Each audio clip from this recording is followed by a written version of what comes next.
And so we're now going to go to West Virginia and go to John. Hi, John. How may we help you today? Hi, Joe. It's good to get through to you. I've listened to you a bunch. The I don't know where to start. I guess I'm officially divorced and have been for a couple months. Mm-hmm. But my question is, I know that we had problems to begin with, but my dad was sick and had Alzheimer's and passed away, and I emotionally shut down on her. Well, Mm-hmm. then during that time afterwards, she had a weight loss surgery, and then started talking to an ex-high school friend, and he Mm-hmm. became the LO Mm-hmm. and built her up. And Mm-hmm. next thing I know, she's wanting a divorce. And it was before I found you all. Mm-hmm. I wish I'd have found you beforehand, but the lawyer pushed through a divorce real fast to try to protect me and my son, Mm-hmm. which she gave away complete custody and Wow. everything to me. She just Wow. wanted out, And how old is the son? which he's 14. Okay. And I mean, she still visits. I mean, he goes over all the time because I'm not keeping him away from her. I don't want any of that. I mean, I'm trying to. Good. She spends just as much time as her house as my house. I just don't know what to do. I mean, we talk like we're fine. She says that it's great that we get along, but Mm-hmm. she doesn't really want anything to do with me. And I just Mm-hmm. don't know if I'm wasting my time because she's dating this other guy. Okay. Is she living with him or just dating him? Well, whenever my boy's there, they're not living together, but he's over there all the time. So Okay. I don't know whenever he's not there. Okay. You know, It's not unusual for a person who has a pretty dramatic change in appearance, like, for example, they go to weight loss surgery, that kind of thing. It's not unusual that they start viewing themselves differently. And when they view themselves differently, sometimes that can lead to things that aren't very good, such as, well, yeah, maybe I can rekindle my past. And when people get involved with somebody like they were involved with years and years ago, such as somebody from high school, etc., it's often because they're trying to recapture something. I'm trying to recapture my youth. I'm trying to see myself in a different way. I'm trying to relive my life in a different way. Now, you've already admitted that you were distant. You didn't give her the attention that she needed, and that helps contribute to this. And so it's good that you're aware of yeah, that. It's good that you're aware of that because being aware of things means you can change it. So if you're asking the question, should I still try to stand for my marriage? My estimation would be, if you still love this woman and you still want it to work, then yes. Because what you're describing here, or this is a situation that we have seen many, many times. Now, we can't guarantee you that we can help you resolve it, but we've had a lot of success with situations just like you're describing. Now, if she married the other guy, it's a different deal, okay?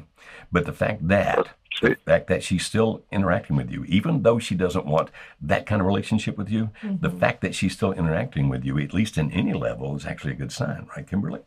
I agree. And John, I believe was your name. Yes, it's John. You mentioned that it all happened relatively quickly. Now I know 6 months can feel like forever when you're in that situation, but typically when we're talking to someone saying the things you're saying, then there was a 1 or 2 year divorce process, and you mentioned that it had only been 4 months. Is that what I heard you say? she wanted a divorce. We were But you've doing only the been divorced, paperwork within a month, so you've been divorced about two and we were months, done in. right? Been divorced 4 months now, Okay, 4 but months. Okay, I mean, got pushed through really fast. Really quick. right. Okay. And see, the problem I was wondering about, I've read about this stomach loss or weight loss surgery, and it Mhm. causes serotonin levels to drop and other brain chemicals to drop, and it's the same stuff that limerence causes. So I'm just really confused about what all's going on. If you're trying to understand it from a physical standpoint, we're all going to get lost pretty quickly because of the fact that, Okay. think about it this way. If I take penicillin, it kills me. If you take penicillin, it makes you well. So when we start talking about brain chemicals, it still doesn't necessarily mean it's going to affect everybody just exactly the same way. So we're not going to go off of that. I think that the weight loss probably was a precipitating factor. I think the weight loss probably did help set this up, but it does not necessarily mean that it can't be put back together. And at least now, in the situation you're describing, my recommendation is keep doing the right things, my friend, and hope that it works out. Mm-hmm. I don't hear anything here that makes me say, boy, this is pretty much hopeless. You probably should move on. Mm-hmm. No, I don't either. Not at all. But I speak to her like once a week when we're transferring my son back and forth, and that's about it. Yeah. So that's a huge win. I mean, when you say that, I know for you, it's like, it's only once a week. But when I'm comparing it to the thousands of other people that are contacting us that we hear from, and they can't get their spouse to talk to them at all for months and months and months. So what I want to encourage you to do, John, is to try and see this from a more positive perspective. And I know that it's difficult, but when I'm looking at your situation and I'm seeing the silver lining, I'm seeing you haven't been divorced that long. And what the things that we know about limerence is there's a time frame that goes with it. And so if you continue to do the things you need to do, just like Joe said, then time is on your side in a huge way. A second thing is you have the ability to speak at least once a week. So as you're working on the things that you do, then you already have that one time a week with that when you're switching out your son. But as you continue to do the things you need to do, that can increase. And once a week is huge. There are people who would give $1 million for one time a week that they're able to speak with their spouse. So try and see this from a more positive perspective. There's so much working in your favor right now. I would encourage you to not give up yet. Right. And this is a good time to mention, Kimberly, when will our online course be open again? Is that coming up relatively soon? I believe it is next week.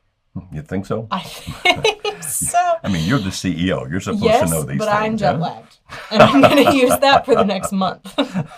I'm jet lagged. Okay. I don't know. And for those of you listening, including John, our online course is for the one spouse who wants to make the marriage work, and the other one at this point does not, for whatever reason.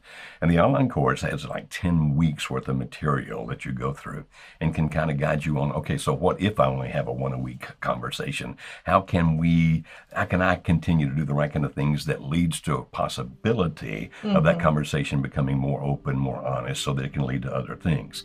We don't teach any manipulative stuff like do this so you can manipulate them. We're totally against manipulation. But about if you do this, then this is more likely to occur. If you do this, then this is more likely to occur. And so if you want to know about our online course, how would they find out about that right now? It may be opening next week. When our CEO gets out of our jet lag, we can actually let you know it's going to happen. I'll let you know. So you can find out through our emails. The best way to stay in touch with what Marriage Helper is doing, our live shows, our YouTube videos, any courses that we're launching, our workshops, is to be sure you're on our email list. So go to our website, marriagehelper.com, find a way to get on our email list, and you will be sure to get notifications from there.